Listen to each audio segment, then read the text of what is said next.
The Confusion of the Masses by Gary Wilkerson. In our society, a small group seems to be leading the changes that are happening in our culture, and they are very enraged.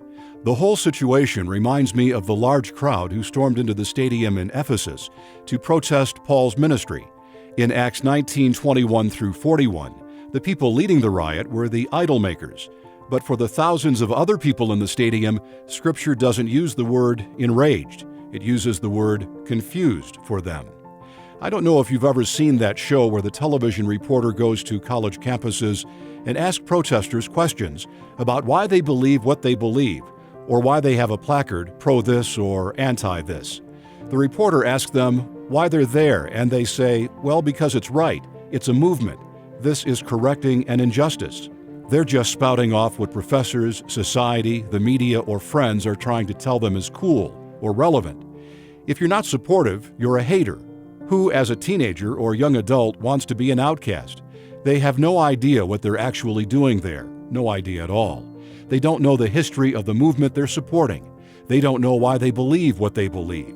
They're not standing on any real moral fiber of their own. A large percentage of people are confused. I would even go so far as the estimate that probably as many as 90% of people don't know why they believe what they believe when it comes to major cultural issues. They've heard that enlightened people think this particular way. They read an article, they saw something on the news, and so they began to believe it. Most aren't really enraged about the issues. They're just confused. Similar to the Ephesians in Acts 19:29 through 32. Most of them do not know why they've come together. Our response should be the same as Paul's after the riot. After the uproar ceased, Paul sent for the disciples, and after encouraging them, he said farewell and departed for Macedonia. When he had gone through those regions and had given them much encouragement, he came to Greece. Acts 20:1 and 2. We need to stand up and not be discouraged. We ought to encourage one another and continue to live as witnesses. We must live as hope and light for our society.